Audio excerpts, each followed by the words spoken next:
Guys அனைவருக்கும் வணக்கம். இன்னைக்கான வீடியோவில் நம்ம ஆர்சிபியோட பெஸ்ட் பிளேயிங் லெவனை பற்றி தான் இந்த வீடியோ ஃபுல்லாக நம்ம பார்க்க போகிறோம். சரி வாங்க வீடியோக்குள்ளே போயிடலாம்.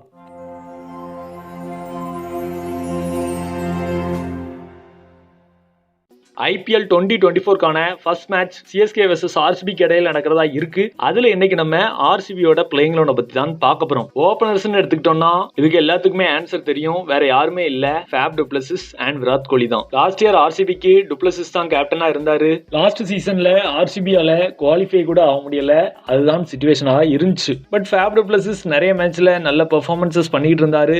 ஆஸ் அ கேப்டனாவும் டீசன்ட் பெர்ஃபார்மன்சஸ் கொடுத்தாலும் ஓவரால் பிளேயிங் லெவனால அவங்களால குவாலிஃபை ஆக முடியல. டுப்ளசிஸை பொறுத்த வரைக்கும் கேப்டன்சியும் ஓரளவுக்கான டீசன்ட் கேப்டன்சி தான் பண்ணாரு. பட் என்னதான் நல்ல கேப்டன் பண்ணாலுமே மித்த பிளேயர்ஸும் அவங்களோட கான்ட்ரிபியூஷனை ஃபுல்லா கொடுத்தால் மட்டுமே அந்த டீமால குவாலிஃபை ஆக முடியும். லாஸ்ட் சீசன் அது மிஸ் ஆயிருச்சு. இந்த சீசன் என்னவா இருக்குங்கிறத நம்ம வெயிட் பண்ணி தான் பார்க்கணும். அடுத்தது விராட் கோலின்னு எடுத்துக்கிட்டோம்னா கோலியை பத்தி நான் சொல்லி தான் நீங்க தெரிஞ்சுக்கணும்னு இல்ல, அவர் அவுட்ஸ்டாண்டிங் பிளேயர் தான். அவருக்கு கொடுக்கப்படுற ரோலை கிளியரா பண்ணுவாரு. இந்த சீசன் எல்லா சீசனும் மாதிரி இல்லாம ஒரு டிஃபரண்ட் சீசனா விராட் கோலிக்கு அமைஞ்சுன்னா ரொம்பவே சூப்பரா இருக்கும். எதை பத்தி சொல்றேன்ட்டு உங்களுக்கே புரிஞ்சிருக்கும். ஒன் டவுன் வேற யாருமே இல்ல, நம்ம ரஜத் பட்டிதர் தான். ரஜத் பட்டிதர் ஒரு Indian young middle order batsman, பர்டிகுலரா ஸ்பின்னர்ஸை நல்லா விளையாடக்கூடிய ஒரு சூப்பர் பேட்ஸ்மேன். ரஜத் பட்டிதரோட அடிஷன் இந்த சீசன்ல கண்டிப்பாவே நல்லா இருக்கும். அவரோட பெர்ஃபார்மன்ஸஸ் ஃபுல்லா கொடுப்பாருங்கிற நம்பிக்கை எனக்கு இருக்கு. ஃபோர்த்து நம்மளோட கிளென் மேக்ஸ்வெல். மேக்ஸ்வெல்லை பொறுத்த வரைக்கும் ஆர்சிபிக்கு ஒரு பெரிய பிளஸ். லாஸ்ட் சீசன் எடுத்துக்கிட்டோம்னா ஆர்சிபி ஒரு 180 இல்ல 150 அடிக்கிறாங்கன்னா அதுல மேக்ஸ்வெல், ஃபேப் இல்ல விராட் கோலி ஒருத்தர் பெரிய லாங் இன்னிங்ஸ் விளையாடி இருப்பாங்க. ஸோ அப்படிதான் லாஸ்ட் சீசன் அமைஞ்சு. இந்த சீசன் அதுல இருந்து ஏதாட்டும் மாறுபடுமான்னு பார்த்தா அதற்கு வாய்ப்பே இல்லைங்கிற மாதிரி தான் ஸ்குவாடும் இருக்கு, பிளேயிங் லெவனும் திணிக்கிற மாதிரியான ஒரு சிச்சுவேஷன் இருக்கு. பட் என்ன நடக்குங்கிறத நம்ம வெயிட் பண்ணி பார்க்கலாம். பட் மேக்ஸ்வெல்லை பொறுத்த வரைக்கும் ஆர்சிபிக்கு ஒரு அருமையான எடிஷன். லாஸ்ட் இயர்லயும் நல்ல பெர்ஃபார்மன்சஸ் பண்ணாரு. ரீசனா நடந்த வேர்ல்டு கப்ல பவுலிங்லயும் ஆஸ் ஆல்ரவுண்டரா நல்லா இம்ப்ரூவ் ஆயிருக்காரு. ஸோ இது கண்டிப்பா ஆர்சிபிக்கு ஆடட் அட்வான்டேஜ் தான். ஃபிஃப்த்து நம்மளோட கேமரன் கிரீன். கேமரன் கிரீனை எதுக்கு எடுத்தாங்கன்ட்டு ஆர்சிபி கோச் ஒரு விளக்கம் கொடுத்திருந்தாரு. பெங்களூர் கிரவுண்ட்ல மிடில் ஆஃப் த ஸ்டேஜ்ல இவர் பேட்ல இருந்து நிறைய சிக்ஸஸ் அண்ட் ஃபோர்ஸ் நாங்க எதிர்பார்க்கிறோங்கிற மாதிரி ஒரு பதில சொல்லியிருந்தாரு. என்னோட பெர்சனல் தாட் என்னன்னு பாத்தீங்கன்னா அனிந்து அசரங்காவை கம்மியான அமௌண்ட்ல அழகா எடுத்திருக்கலாம். சரி அதை மிஸ் பண்ணியிருந்தாலும் நோ வரிஸ். கேமரன் கிரீனை அவ்வளவு அமௌண்ட் கொடுத்து எடுக்கிறதுக்கான காரணம் என்னன்ட்டு கிளியராகவே எனக்கு புரியல. அப்புறம் ஏன்டா பிளேயிங் லெவன்ல வச்சிருக்கீங்கன்னு கேட்டீங்கன்னா வேற வழியே இல்ல. அவ்வளவு அமௌண்ட் கொடுத்துட்டு அவரை பிளேயிங் லெவன்ல விட்டு வெளியவும் உட்கார வைக்க முடியாது. கேமரன் கிரீன் ஆஸ் ஆல்ரவுண்டரா நல்ல பிளேயர் தான். பட் லாஸ்ட் இயர் மும்பை இந்தியன்ஸ்க்கு பேட்டிங்ல நல்ல பெர்ஃபார்மன்சஸ் கொடுத்தாரு, அதை நான் ஒத்துக்கிறேன். பட் பவுலிங்ல அந்த அளவுக்கான பெர்ஃபார்மன்சஸ் கொடுத்தாரான்னு கேட்டா அதுதான் கிடையாது. ஆர்சிபிக்கு இப்ப என்ன வேணும்னு நம்ம எதிர்பார்த்தோம்னா கண்டிப்பா பவுலிங் தான் தேவைப்படுது. பவுலிங் அந்த அளவுக்கு டிமாண்டா இருக்கு. இப்படி ஒரு பட்சத்துல ஒரு பேட்டிங் ஆல்ரவுண்டர் எடுத்து வச்சிருக்காங்க. இது எந்த அளவுக்கு ஆர்சிபிக்கு கை கொடுக்கும்ங்கிறது எனக்கு தெரியல. பிரைஸ் அமௌண்ட் காரணத்தினால மட்டுமே கேமரன் கிரீன் இன் பிளேயிங் லெவன்ல ஆர்சிபிக்காக நான் வச்சிருக்கேன். 6th பிளேஸ்ல தினேஷ் கார்த்திக். லாஸ்ட் இயருக்கு முந்தின சீசன் நல்ல பெர்ஃபார்மன்சஸ் கொடுத்தாரு. அவரோட பேட்டிங் பெர்ஃபார்மன்சஸ் அந்த அளவுக்கு இருந்துச்சு. நிறைய நல்லா பினிஷ் பண்ணி கொடுத்தாரு. இன்னிங்ஸ் முடிகிறப்ப ஆர்சிபியோட டோட்டல் இன்க்ரீஸ் ஆகிறதுக்கு பெரிய உதவியா இருந்தது நம்மளோட தினேஷ் கார்த்திகோட இன்னிங்ஸ் தான். பட் லாஸ்ட் இயர் சொல்லிக்கிற அளவுக்கான பெரிய பெர்ஃபார்மன்சஸ் வரல. இன்ஃபேக்ட் ஒரு சில மேட்சஸ்ல ஃபீல்டிங் கொஞ்சம் சுதப்பின காரணத்தினாலேயே மேட்சஸையும் ஆர்சிபி லாஸ் பண்ணிருப்பாங்க. இப்போதைக்கும் மேட்சஸ்ல பெரிய அளவுக்கான டச்சஸ் எதுவுமே இருந்த மாதிரி தெரியல. கமெண்ட்ரி தான் பண்ணிட்டு இருக்காரு. பட் இருந்தாலும் டிகேவோட எக்ஸ்பீரியன்ஸ்க்கு நம்ம ரெஸ்பெக்ட் கொடுத்தே ஆகணும். ஸோ அவர் ஷுவரா பிளேயிங் லெவன்ல இருப்பாரு. அவரோட எக்ஸ்பீரியன்ஸ் ஆர்சிபிக்கு சம்டைம்ஸ் ஹெல்ப் பண்ணலாம். 7th பிளேஸ் மஹிபோல் லவ்ம்ரோர், அப்படி இல்லைன்னா ஷுயாஸ் பிரபுதேசாய். ஸோ இவங்க ரெண்டு பேரும் தான் லாஸ்ட் சீசனும் இருந்தாங்க. இந்த சீசனும் எனக்கு தெரிஞ்சு விளையாடக்கூடிய பொட்டன்ஷியல் பிளேயர்ஸா இவங்க ரெண்டு பேரத்துல ஒருத்தர் தான் இருப்பாங்க. ஸோ மஹிபோல் லவ்ம்ரோரா இருக்கட்டும் இல்ல பிரபுதேசாயா இருக்கட்டும், இவங்களுக்கான வாய்ப்புகள் நிறைய கிடைக்கப்பட்டாலும் பெரிய அளவுக்கான பெர்ஃபார்மன்சஸ் இதுவரைக்கும் ஆர்சிபிக்கு இவங்க பண்ணவே இல்லை. பட் ஒட்டுமொத்த ஸ்குவாடை பார்த்தா இவங்களை தவிர இந்த பிளேஸ்ல வேற எந்த பிளேயரையும் வைக்க முடியாது. பிராக்டிக்கலா பார்த்தோம்னா மஹிபோல் லவ்ம்ரோர் இல்லாட்டி ஷுயாஸ் பிரபுதேசாய் இவங்க ரெண்டு பேர்த்துல ஒரு பிளேயர் விளையாடுறதுக்கு தான் சான்சஸ் அதிகமா இருக்கு. என்னோட சாய்ஸ் ஷுயாஸ் பிரபுதேசாய். 8th பிளேஸ்ல அல்சாரி ஜோசப். ஃபாரின் ஃபாஸ்ட் பவுலர்ஸா Alzarri Joseph, Reece Topley, Lockie Ferguson மாதிரியான பிளேயர்ஸ் இருந்தாலும் அல்சாரி ஜோசப்பை நான் பிக் பண்றதுக்கான காரணம் அவரோட பவுலிங் எபிலிட்டி அண்ட் சம்டைம்ஸ் பேட்டிங்கும் நல்லா சுத்துவாரு. Decent fielder. அவரோட bowling ability to bowl in both power play and death overs ரெண்டுமே அவ்வளோ அருமையாக இருக்கு. குஜராத் குஜராத் டைட்டன்ஸே ஏன் அல்சாரி ஜோசப் மாதிரியான ஒரு பிளேயரை விட்டுட்டு ஸ்பென்சர் ஜான்சன் மாதிரியான ஒரு பிளேயரை எடுத்தாங்கன்ட்டு இன்னைக்கு வரைக்கும் எனக்கு புரியல. பட் அல்சாரி ஜோசப் ஓவராலா ஒரு சூப்பர் அடிஷன் டு ஆர்சிபி. இவர் கண்டிப்பா பிளேயிங் 11ல இருக்கணும். இருந்தாங்கன்னா அது கண்டிப்பா ஆர்சிபிக்கு அட்வான்டேஜ் தான். 9th பிளேஸ் முகமது சிராஜை பொறுத்த வரைக்கும் லாஸ்ட் இயர் ஆர்சிபிக்கு அவ்வளோ சூப்பர் பர்ஃபார்மன்சஸ் கொடுத்தாரு.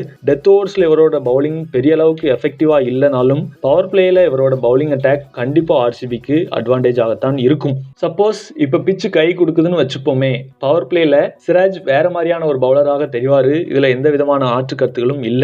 இவரை பெர்ஃபெக்டா யூஸ் பண்ணாங்க அப்படின்னா அது ஆர்சிபிக்கு பெரிய அட்வான்டேஜ் தான். இவரை கண்டிப்பா சிராஜ் டீசன்ட் பெர்ஃபார்மன்ஸையே கொடுப்பாரு. சப்போஸ் பிச்சு இவருக்கு கை கொடுக்கல அப்படிங்கிற ஒரு ஸ்டேஜில் நம்ம பார்த்தோம்னா ரன்ஸ் கொஞ்சம் நிறைய லீக்ஸ் பண்ணதான் செய்யறாரு. பட் ஆர்சிபியை பொறுத்த வரைக்கும் இவர் கண்டிப்பா ஒரு நல்ல வேர்ல்ட் கிளாஸ் பிளேயர் தான். 10th place Karan Sharma. இவ்வளவு பெரிய பேலஸ்க்கே ஒரே ஒருத்தன் தான் பெயிண்ட் அடிக்கிறான், வேற யாரும் இல்ல நம்ம கோபாலுங்கிற மாதிரி ஒரு ப்ராப்பர் எக்ஸ்பீரியன்ஸ்டு ஸ்பின்னர் பார்த்தோம்னா கரண் சர்மா மட்டும்தான் இருக்கிறாரு. இவரை வச்சு ஒரு டோர்னமெண்ட் ஃபுல்லா ஸ்பின் அட்டாக் நம்ம சமாளிக்கணும்னா அது உண்மையிலே பெரிய கஷ்டம் தான். இந்த ஒரு பாட்டை ராயல் சேலஞ்சர்ஸ் பெங்களூர் எப்படி ஹேண்டில் பண்ண போறாங்கன்னு பாக்குறதுக்கு அவ்வளவு ஆர்வமா இருக்கு. கரண் சர்மா ஒரு டீசன்ட் ஸ்பின்னர், நல்ல ஐபிஎல் எக்ஸ்பீரியன்ஸ் இருக்கு, அவரை ஒரு பக்கம் வச்சிடலாம். இவர் கூட பார்ட்டிசிபேட் பண்ணக்கூடிய மித்த ஸ்பின்னர்ஸ் யாருன்னு பார்த்தோம்னா கொஞ்சம் டவுட் தான். இப்போதைக்கு இருக்க ஆப்ஷன் பார்த்தோம்னா மேக்ஸ்வெல் ஒரு டீசன்ட் ஸ்பின் பவுலரா தெரிகிறாரு. 4 ஓவர்ஸ் பவுல் பண்ணக்கூடிய கேப்பபிலிட்டி அவர்கிட்ட இருக்கு. இந்த ஒரு ரீசனால ஆர்சிபி தப்பிச்சாங்க. அப்படி இல்லை அப்படின்னா யங் டேலண்ட்டை வச்சு ரிஸ்க் எடுக்கிற மாதிரியான ஒரு சான்ஸ் இருந்திருக்கும். சப்போஸ் நல்லா பவுல் பண்ணிட்டா பிரச்சனை இருந்திருக்காது. அப்படி இல்லைன்னா அது ஆர்சிபியை பொறுத்த வரைக்கும் பெரிய ஹெட்டேக்காக மாறி இருக்கும். மேக்ஸ்வெல் இப்போ ரீசனாக நடந்துட்டு இருக்க சீரீஸ்ல எல்லாமே பவுல் பண்றது கண்டிப்பா அட்வான்டேஜ் தான். அந்த ஒரு ரீசனால மட்டும்தான் கரண் சர்மா வச்சு தப்பிச்சிட்டாங்க நம்மளோட royal challengers Bengaluru. 11th place Yash தயாலை பொறுத்த வரைக்கும் லாஸ்ட் சீசன் பெரிய அளவுக்கு போகல. இன்ஃபேக்ட் அந்த கேகேஆருக்கு எதிரான மேட்ச்ல 5 6 விட்டு கொடுத்தாரு, அது உண்மைதான். பட் அதெல்லாம் வச்சுட்டு பார்த்தோம்னா எஸ் தயால் ஒரு டீசன்ட் பவுலர் தான். அவரோட அந்த லெஃப்ட் ஆர்ம் பவுலிங் ஆக்ஷன் கண்டிப்பா ஆர்சிபிக்கு சில விதங்கத்துல அட்வான்டேஜாக இருக்கலாம். எந்த அளவுக்கு இவர் ஆர்சிபிக்கு பிளே பண்றாருங்கிறத நம்ம ஷுவரா பார்த்தே ஆகணும். பட் இவருக்கான வாய்ப்புகள் ஷுவராகவே கிடைக்கும். அதில் எந்த விதமான மாற்று கருத்துக்களும் இல்லை. ஓவரால் ஆஸ் அ டீமா ஆர்சிபி எப்படி பெர்ஃபார்ம் பண்ணுறாங்கிறத நம்ம வெயிட் பண்ணி பார்க்கலாம். ஸோ ஓவராலாக இப்போதைக்கு ஆர்சிபியோட பிளேயிங் 11 எப்படி இருக்குன்னு பார்த்துக்கிட்டோம்னா லாஸ்ட் இயர் இருந்த ஆர்சிபிக்கும் இந்த இயர் இருந்த ஆர்சிபிக்கும் பெரிய அளவுக்கான சேஞ்சஸ் இல்லை, இதுதான் உண்மை. பட் இந்த ஸ்குவாடை வச்சு இந்த பிளேயிங் 11 வச்சு எப்படி அவங்க வின் பண்ண போகிறாங்கிறது தான் உண்மையிலேயே பெரிய கொஸ்டின் மார்க்காக இருக்கும். ஓப்பனாக பேசணும்னா ஸ்பின்னர்ஸ் பெரிய அளவுக்கு இல்லை, அது ரொம்ப பெரிய மைனஸ். அப்படி ஸ்பின்னர்ஸோட தாக்கத்தை கொஞ்சம் கம்மி பண்ணணும் அப்படின்னா ஃபாஸ்ட் பவுலிங் யூனிட்டை பக்காவா கொண்டுட்டு போகணும். கேமரன் கிரீனை உட்கார வச்சுட்டு சிராஜ், அல்சாரி ஜோசப், ராஸ் டாப்லே 3 பேர்த்தையும் எடுத்துட்டு போனா இதே ஆர்சிபியோட பிளேயிங் 11 வேற மாதிரி இருக்கும். இப்போதைக்கு அதை தடுத்துக்கிட்டு இருக்குது கேமரன் கிரீனும் அவரோட அந்த பிக் பிரைஸ் டேகும் தான். சீரியஸா ஃபாஸ்ட் பவுலிங் அட்டாக் நல்லா இருந்துச்சுன்னா அவங்க விக்கெட்ஸ் எடுக்க ஆரம்பிப்பாங்க. அது ஸ்பின்னர்ஸுக்கு ரொம்ப லேஸாக இருக்கும். சப்போஸ் ஃபாஸ்ட் பவுலிங்கும் பெரிய அளவுக்கு கொண்டு போகாம ஸ்பின்னர்ஸும் இதே ஸ்பின்னர்ஸ் வச்சு ஓட்டன்னா அது ஆர்சிபிக்கு பெரிய ஆபத்தாக முடியலாம். பட் இது அவங்க நோட் பண்ணிருப்பாங்களான்னு தெரியல. என்ன பண்ணுவாங்கிறத நம்ம வெயிட் பண்ணி பார்க்கலாம். சூப்பர் கிங்ஸோட சூப்பர் 11 பத்தி தான் கம்ப்ளீட்டா பார்க்க போறோம். இம்பாக்ட் பிளேயரை பத்தி லாஸ்ட் பேசலாம். பட் அதுக்கு முன்னாடி ஓவரால் ஸ்குவாட்ல இருந்து பெஸ்ட் 11 இருக்கும்ல, அதை பத்தி தான் இந்த வீடியோல நம்ம கிளியர் கட்டா பார்க்க போறோம். சிஎஸ்கேவோட ஓபனர்ஸ் பார்த்துக்கிட்டோம்னா Ruturaj Gaikwad and Devon Conway தான் விளையாடி இருக்கணும். டெவான் கான்வே இன்ஜுரியால சஃபர் ஆக ஐபிஎல் 2024ல இருந்தே ரூல்ட் அவுட் ஆயிட்டாரு. ஸோ என்னோட தாட் படியும் நிறைய ட்ரஸ்டபிள் வெப்சைட்ஸ்லயும் ரச்சின் ரவீந்திராவை ஓபனரா போட்டிருந்தாங்க. அதை வச்சு தான் நம்ம ஸ்டார்ட் பண்ண போறோம். ருத்ராஜ் கெய்க்வாடை பொறுத்த வரைக்கும் சிஎஸ்கேக்கு ஒரு எக்ஸலன்ட் ஓபனராக தெரிகிறாரு. இன்ஃபேக்ட் ஒரு சைடு அவரை நெக்ஸ்ட் சிஎஸ்கே கேப்டன் சொல்லிட்டு இருக்காங்க. இது ரிலேட்டடான கிளியர் அப்டேட் எதுவுமே இன்னும் வெளியே வரல. ஒரு பொட்டன்ஷியல் பிளேயர், நல்ல மேட்ச் வின்னரும் கூட. சிஎஸ்கேக்கு ஐபிஎல் 2020 சீசன் நல்லாவே போகல. பட் அந்த சீசன்ல ருத்ராஜ் கெய்க்வாடே நல்ல பெர்ஃபார்மன்சஸ் கொடுத்தாரு. 2021ல சிஎஸ்கே வின் பண்றாங்க. அப்ப ருத்ராஜ் கெய்க்வாட் தான் ஆரஞ்சு கேப் ஹோல்டர். ஸோ அதுக்கப்புறம் டீமோட எல்லா சக்சஸ்லயும் இவரோட பங்கு பெரிய அளவுக்கே இருக்கும். இந்த சீசனும் எல்லா சீசனும் பண்ண மாதிரியான நல்ல பெர்ஃபார்மன்சஸ் ருத்ராஜ் கெய்க்வாட் இருந்து வந்துடும். ஸோ அவர் ரோலை சூப்பர்வா பண்ணிட்டு போயிருவாரு. அடுத்தது ரச்சின் ரவீந்திரான்னு பார்த்துக்கிட்டோம்னா ஒரு ஆஃப் ஸ்பின்னிங் ஆல்ரவுண்டர். ரீசெண்டா நடந்த வேர்ல்டு கப்ல பிராக்டிஸ் மேட்ச் நடந்துச்சு. அதுல சும்மா இவரை டாப் ஆர்டர்ல விளையாட விட்டு பார்த்தாங்க. அதுக்கப்புறம் தான் இவரோட பேட்டிங் ஸ்கில் தெரிஞ்சு வேர்ல்டு கப்லயும் இவரை டாப் ஆர்டர்ல இறக்கப்பட்டாரு. ஆக்சுவலா இவர் டாப் ஆர்டர் பிளேயரா ஆனதுக்கான ரீசன் இதுதான். கரண்டா கான்வேயும் இன்ஜுரியால வெளியே போக ரச்சின் ரவீந்திரா சிஎஸ்கேக்கு ஒரு எக்ஸலன்ட் ஓபனராக இருப்பாரு அப்படிங்கிற மாதிரி தெரியுது. ஸோ சேப்பாக் நடந்த மேட்ச் தான் நான் நேராவே பார்த்தேன். நியூசிலாந்து வெர்சஸ் பங்களாதேஷ் மேட்ச், அதுல இவரோட பெர்ஃபார்மன்சஸ் சூப்பர்பாவே இருந்துச்சு. அந்த மேட்ச்ல பெரிய அளவுக்கான ரன் ஸ்கோர் பண்ணலனாலும் சேப்பாக் விக்கெட்ஸ் இப்படிதான் இருக்குங்கிற ஒரு ஐடியா அவருக்கு கண்டிப்பாவே இருந்திருக்கும். ஸோ சிஎஸ்கே ஓபனர்ஸா ருத்ராஜ் கெய்க்வாட் அண்ட் ரச்சின் ரவீந்திரா இருக்கிறதுக்கு தான் நிறைய சான்சஸ் இருக்கு. ஒன் டவுன் எடுத்துக்கிட்டோம்னா அஜிங்கியா ரஹானேவை பொறுத்த வரைக்கும் ஐபிஎல் அண்ட் டீம் இந்தியான்ட்டு நல்ல எக்ஸ்பீரியன்ஸ் இருக்கு. டெஸ்ட் முதற்கொண்டு டீம் இந்தியாவை லீடும் பண்ணியிருக்காரு, நல்ல பெர்ஃபார்மன்ஸஸும் கொடுத்திருக்காரு. ஸோ லாஸ்ட் இயர் இவருக்கு பிரில்லியன்ட் சீசனாக அமைஞ்சு, அதுக்கு முந்தின சீசன் கேகேஆர்ல விளையாடினாரு. பெரிய அளவுக்கான சான்சஸும் கிடைக்கல, கிடைச்ச சான்சஸ்லயும் பெர்ஃபார்மன்ஸஸ் பெரிய அளவுக்கு பண்ணல. பட் லாஸ்ட் இயர் சிஎஸ்கேக்கு ஆஸ் எ இம்பாக்ட் பிளேயராகவும் பிளேயிங் லெவன்ல விளையாடியும் நல்ல பெர்ஃபார்மன்ஸஸ் கொடுத்துக்கிட்டே இருந்தாரு.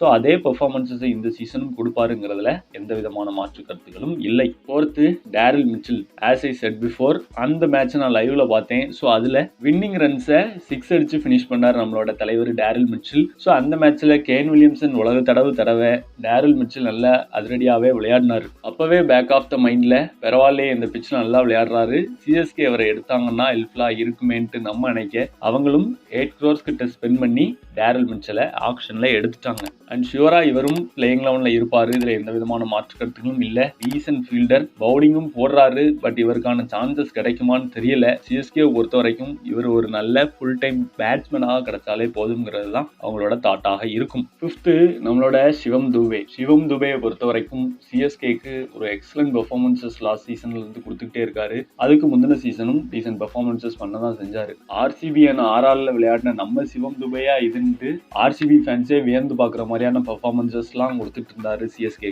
லாஸ்ட் சீசன்லாம் மோஸ்டா இம்பாக்ட் பிளேயரா தான் வந்தாரு. ஸோ பவுலிங்லாம் பெரிய அளவுக்கு போட்ட மாதிரி தெரியல. சென்னை சூப்பர் கிங்ஸை பொறுத்த வரைக்கும் இவற்றிலிருந்து எக்ஸ்பெக்ட் பண்றது ஒரே ஒரு விஷயம் தான். இவர் பவுலிங் போடணும்ட்டும் எதிர்பார்க்கல, ஃபீல்டிங்ல ரைனா மாதிரி ஃபீல் பண்ணணும்ட்டும் எதிர்பார்க்கல. பேட்டிங்க்கு வந்தமா நல்ல ஸ்ட்ரைக் ரேட்ல ஒரு 150+ 180+ ஸ்ட்ரைக் ரேட்ல விளையாடிட்டு டீமுக்கு ஹெல்ப்ஃபுல்லா இருந்துட்டு போனோமாங்கிறது தான் எதிர்பார்க்கறாங்க. அதை தான் தூபையுமே விரும்புற மாதிரி தெரியுது. ஸோ இந்த சீசனும் ஆஸ் யூஷுவல் அவர் என்ன பண்ணாரோ அதை பண்ணிட்டு டீசெண்டா போய்கிட்டே இருப்பாரு. இதுதான் என்னோட தாட்டும் கூட. 6th மகேந்திர சிங் தோனியை பொறுத்த வரைக்கும் அவர் எப்படிப்பட்ட பிளேயர், என்னெல்லாம் சிஎஸ்கேக்கு பண்ணியிருக்காருன்ட்டு நான் சொல்லி தான் உங்களுக்கு தெரியணும்ட்டு இல்லை. பட் இந்த சீசன் அவரு பழைய ஹேர் ஸ்டைலில் வந்திருக்காரு.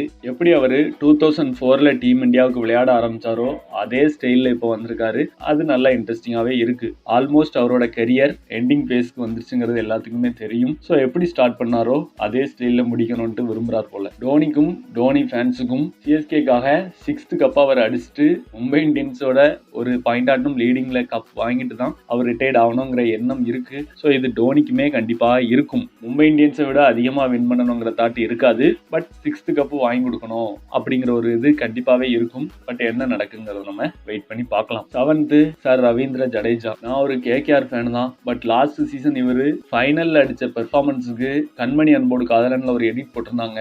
உண்மையிலே பயங்கரமான எடிட்டாக இருந்துச்சு. ஏன்னா அந்த சிச்சுவேஷன் அப்படி அமைஞ்சிருச்சு. லாஸ்ட் பாலுக்கு 4 அடிச்சு வின் பண்ணுங்கிறது சாதாரண விஷயமே இல்லை, அண்டர் ப்ரெஷரும் கூட. ஸோ அதை எக்ஸலண்டா விளையாடி சிஎஸ்கேக்கு அவங்களோட 5th கப்பையும் வின் பண்ணி கொடுத்துருப்பாரு நம்மளோட ரவீந்திர ஜடேஜா. பவுலிங், ஃபீல்டிங், பேட்டிங்ட்டு எல்லா டைமென்ஷன்லையும் பிரில்லியன்ட் பெர்ஃபார்மன்ஸஸ் கொடுத்துட்டு இருக்காரு. அதே பெர்ஃபார்மன்ஸஸ் இந்த வாட்டியும் சிஎஸ்கேக்கு கொடுப்பாருங்கிறதுல எந்த விதமான மாற்று கருத்துகளும் இல்லை. ஃபேன்ஸை பொறுத்த வரைக்கும் நெக்ஸ்ட் கேப்டனாக ரவீந்திர ஜடேஜாவை போடலாம்ங்கிற ஒரு தாட் இருக்கு. சோர்சஸ்ல இருந்து வரதபடி பார்த்தா ருத்ராஜ் கெய்க்வாட் இருக்கிறதுக்கு தான் நிறைய சான்சஸ் இருக்குன்னு நினைக்கிறேன். பட் என்ன நடக்குங்கிறத நம்ம வெயிட் பண்ணி பார்க்கலாம். ஆஸ் அ ஃபேன்ஸா நீங்க என்ன ஃபீல் பண்றீங்கிறதையும் மறக்காம கீழே கமெண்ட் செக்ஷன்ல கமெண்ட் பண்ணிருங்க. 8th பிளேஸ்ல நம்மளோட ஷார்துல் தாக்கூர். லாஸ்ட் சீசன் கேகேஆருக்கு தான் விளையாடுறாரு. பெரிய அளவுக்கான பெர்ஃபார்மன்ஸஸ் பவுலிங்ல கொடுக்கல. ஆர்சிபிக்கு எதிரான மேட்ச்ல ஒரு அதிரடி 60+ ரன்ஸ் ஸ்கோர் பண்ணிருப்பாரு. ஏண்டா அன்னைக்கு ஒரு சிங்கிள் அடிச்சிருந்தோம்னா நம்ம டிரா ஆகிக்கலாமேன்னு நினைச்ச சிஎஸ்கே ஃபேன்ஸ் மனசுல கொஞ்சம் கஷ்டத்தை கொடுத்துட்டு போயிட்டாரு. பட் இந்த சீசன் ஆக்ஷன்ல இவரை சிஎஸ்கேவே எடுத்திருக்காங்க. ஸோ மோஸ்ட்லி பிளேயிங் லெவன்ல விளையாடுறதுக்கு நல்ல சான்சஸ் இருக்கு. பத்திரானா ஒரு சைடு இன்ஜுரி கன்சர்ன் மாதிரி தெரியுது. பட் அப்படி ஒரு சிச்சுவேஷன் இருக்க சர்துல் தாக்கூர் தான் டெத் ஓவர் போட போறாருங்கிறது என்னோட தாட். என்ன நடக்குங்கிறத நம்ம வெயிட் பண்ணி பார்க்கலாம். ஓவராலா ஒரு டீசன்ட் ஆல்ரவுண்டர் தான். பவுலிங்ல நல்ல இம்ப்ரூவ்மெண்ட்டை காட்டினாரு அப்படின்னா அது சிஎஸ்கேக்கு அட்வான்டேஜாகவே இருக்கும். பேட்டிங்கை பொறுத்த வரைக்கும் ஒரு நல்ல டீசன்ட் பிளேயர் தான். ஏதாச்சும் ஒரு மேட்ச்ல ஆட்டம் கிளிக் ஆகுங்கிறது என்னோட தாட். 9th மக்கீஷா தீக்ஷனா. சிஎஸ்கேவை பொறுத்த வரைக்கும் எப்பவுமே ஃபாரின் பேட்ஸ்மேன்ஸ் அண்ட் ஆல்ரவுண்டர்ஸ்க்கு தான் இம்பார்ட்டன்ட் கொடுப்பாங்க, ஸ்பின்னர்ஸ்க்கு மோஸ்ட்லி கொடுக்க மாட்டாங்க. அதுக்கு ஒரு பெரிய எக்ஸாம்பிள் எடுத்துக்கிட்டோம்னா நம்மளோட மிச்சில் சாந்தனர். அவரு சிஎஸ்கேவை தவிர வேற எந்த டீம்ல இருந்தாலும் பிளேயிங் லெவல்ல விளையாடக்கூடிய நல்ல தகுதி உள்ள பிளேயர் தான். பட் சிஎஸ்கேல விளையாடாம இருக்கிறதுக்கு காரணம் அவர் ஒரு ஸ்பின்னர் ஆல்ரவுண்டர். மேபி அது கூட ஒன் ஆஃப் த ரீசனா இருக்கலாமே, என்னோட தாட் தான். பட் தீக்ஷனா அப்படி இல்லை, பிளேயிங் லெவல்ல கண்டிப்பாவே விளையாடுவாரு. அதற்கான காரணம் என்னன்னு பார்த்துக்கிட்டீங்கன்னா அவரோட அந்த மிஸ்ட்ரி பவுலிங் தான். ஆர்த்தடாக்ஸ் லெக் ஸ்பின்னர் மாதிரி இல்லாம சம் வேரியேஷன்ஸ் இருக்கிறது அவருக்கு பெரிய அட்வான்டேஜா இருக்கு பிளேயிங் லெவல்ல விளையாடுறதுக்கு. நிறைய மேட்சஸ் பவர் பிளேலையும் ஸ்டார்ட் பண்ணியிருக்காரு, மிடில் ஆஃப் த ஓவர்லையும் சிஎஸ்கேக்காக நல்லாவே பெர்ஃபார்மன்சஸ் கொடுத்திருக்காரு. பிரேக் த்ரூ வேணுங்கிற டைம்ல சிஎஸ்கேக்கு பிரேக் த்ரூவும் கொடுத்திருக்காரு. ஸோ இந்த மாதிரியான எந்த டைமென்ஷன்ல இருந்து பார்த்தாலும் சிஎஸ்கேக்கு ஒரு அட்வான்டேஜ் பிளேயரா தெரிகிறாரு. மேபி இந்த ரீசனால கூட அவர் பிளேயிங் லெவல்ல கண்டினியூவாக விளையாடலாம். 10th தீபக் சஹர். தீபக் சஹர் எடுக்கிறப்பவே நல்ல ஹை பிரைஸ் கொடுத்து எடுத்தாங்க. அதுக்கான காரணம் அவரோட இம்பார்ட்டன்ஸ் அண்ட் சிஎஸ்கேக்கும் அவர் அந்த அளவுக்கான பெர்ஃபார்மன்சஸ் கொடுத்துருக்காரு. ஒரு எக்ஸலன்ட் பவுலர், நக்கல் பால்ல இருந்து ஸ்விங்ன்ட்டு எல்லாமே டெலிவர் பண்ணுவார். இஃப் பிச் கை கொடுத்துச்சு அப்படின்னா நல்ல இன் ஸ்விங் அண்ட் அவுட் ஸ்விங் போடக்கூடிய கேப்பபிலிட்டி தீபக் சஹருக்கு நேச்சராகவே இருக்கு. ரீசெண்ட் டைம்ஸ்ல பேட்டிங் பெர்ஃபார்மன்ஸஸும் பண்ற மாதிரி அவங்களோட அக்கா சோசியல் மீடியாவில் ஷேர் பண்ணியிருந்தாரு. ஸோ ஒரு கம்ப்ளீட் ஆல்ரவுண்டராக தான் இந்த வாட்டி சிஎஸ்கேக்கு வருவாரு அப்படிங்கிற மாதிரி எதிர்பார்க்கப்படுது. ரீசெண்ட் டைம்ஸ்ல டீம் இந்தியாவுக்கு பெரிய அளவுக்கான பெர்ஃபார்மன்ஸஸ் எதுவும் பண்ற மாதிரி தெரியல அண்ட் வாய்ப்புமே பெருசா கிடைக்கல. அதற்கான காரணம் இன்ஜுரி ப்ரோனா இருக்காரு. ஸோ அதுல இருந்து வெளியே வரணும் அண்ட் மிடில் ஆஃப் த சீசன்லயும் இன்ஜுரி ஆயிடக்கூடாது. ஏன்னா இப்போ சிஎஸ்கே நிறைய பிளேயர்ஸ் இன்ஜுரியால இப்போதைக்கு சஃபர் ஆகிட்டு இருக்காங்க. பட் அப்படி ஒரு சிச்சுவேஷன்ல தீபக் சஹரும் இன்ஜுரியால சஃபர் ஆயிட்டாரு அப்படின்னா அது கொஞ்சம் கஷ்டமாக தான் இருக்கும். முகேஷ் சௌத்ரியும் இந்த சீசன் கம்பேக் கொடுக்குறாரு, அவரும் ஒரு இன்ஜுரியில இருந்து வராரு. ஸோ இந்த மாதிரியான சில நெகட்டிவ் விஷயங்களும் இருக்கதான் செய்யுது. பட் நம்மளை பொறுத்த வரைக்கும் பிளேயிங் லெவல்ல விளையாடக்கூடிய பிளேயர் தீபக் சஹர். 11th ஒரு ஃபாரின் பிளேயருக்கான ஸ்லாட் மோஸ்ட்லி பத்திரானா இருக்கிறதுக்கு தான் சான்சஸ் இருக்கு. சப்போஸ் அவர் ரூல்ட் அவுட் ஆனாலும் இனிஷியலா சில மேட்சஸ் ஸ்கிப் பண்ணாலும் முதல்ல சொன்ன மாதிரி நியூசிலாந்து அண்ட் பங்களாதேஷ் மேட்ச்ல நம்மளால தான் இனிஷியலா ஃபர்ஸ்ட் ஓவர்லாம் ஸ்டார்ட் பண்ணாரு, டீசெண்டாக தான் போட்டாரு. மேபி அவரோட கட்டர்ஸ் சேப்பாக்ல ஹெல்ப்ஃபுல்லா இருக்கலாம் அப்படின்ட்டு முஸ்தபிசூர் எடுத்திருக்காங்க. மோஸ்ட்லி பங்களாதேஷ் பிளேயர்ஸ் சிஎஸ்கே எடுத்ததா நான் பார்த்ததே இல்லை. பட் இந்த வாட்டி முஸ்தபிசூர் ரஹ்மான் மேல ஒரு ட்ரஸ்ட் வச்சு எடுத்திருக்காங்க. எந்த அளவுக்கு அவர் பிளே பண்ணுவாருன்னு பார்ப்போம். பட் இவர் ஒரு செகண்டரி பிளேயர் தான். பிரைமரி ஃபாஸ்ட் பவுலர்னு எடுத்துக்கிட்டோம்னா ஷுவராகவே பத்திரானா தான். ரீசெண்ட் டைம்ஸ்ல ஃபார்மும் பெரிய அளவுக்கு இல்ல, இன்ஜுரியும் இருக்கு அண்ட் லாஸ்ட் டைம்ஸ் நிறைய பால்ஸ் நல்லா போட்டாலும் அந்த ஒயிட் டெலிவரிஸ் கொஞ்சம் பத்திரானா இருந்து வந்தது கொஞ்சம் டிஸ்அட்வான்டேஜாகத்தான் பார்ப்போம். பட் ஓவராலா ஒரு நல்ல டெத் பவுலரா சிஎஸ்கே லாஸ்ட் சீசன் விளையாடினாரு. இந்த சீசன் அவருக்கு எப்படி போகுதுங்கிறத நம்ம வெயிட் பண்ணி பார்க்கலாம். அப்படி அவர் ரூல்ட் அவுட் ஆனாலும் அது ரிலேட்டடான அப்டேட் நம்ம சேனல்ல ஷேராகவே கொடுத்துருவோம், மறக்காம சப்ஸ்கிரைப் பண்ணி வச்சுக்கோங்க. ஸோ சிஎஸ்கேவோட ஸ்ட்ரென்த் என்னன்னு பார்த்துக்கிட்டிங்கன்னா நல்ல இன்டெப்த் பேட்டிங் லைனப் இருக்கு.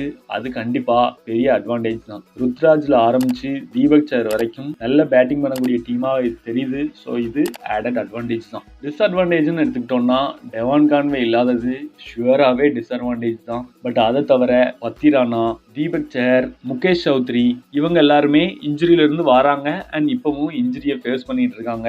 இது ஒரு இவ்வளவு பெரிய டோர்னமெண்ட்டுக்கு சிஎஸ்கேவை பொறுத்த வரைக்கும் ஒரு நல்ல சைன் கிடையாது. ஸோ இதுதான் என்னோட டிஸ்அட்வான்டேஜாக தெரியுது. ஆஸ் அ சிஎஸ்கே ஃபேன்ஸா உங்களுக்கு நிறைய தாட்ஸ் இருக்கும் அண்ட் உங்களோட பிளேயிங் லெவன் எப்படி இருக்குங்கிறத மறக்காம கமெண்ட் செக்ஷன்ல கமெண்ட் பண்ணிருங்க. இன்னைக்கான வீடியோ அவ்வளவுதான். நம்ம சேனல் இந்த மாதிரி கிரிக்கெட் ரிலேட்டட் அப்டேட்ஸ் எக்கச்சக்கம் கொடுத்துட்டு இருக்கோம். அதுல உங்களுக்கு இன்ட்ரெஸ்ட் இருந்துச்சுன்னா மறக்காம சேனல் சப்ஸ்கிரைப் பண்ணி சப்போர்ட் பண்ணுங்க. எல்லாரும் வீடியோ பார்த்ததுக்கு நன்றி. தேங்க்ஸ் ஃபார் வாட்சிங். இன்னொரு சந்திப்போம். நன்றி, வணக்கம், பாய்.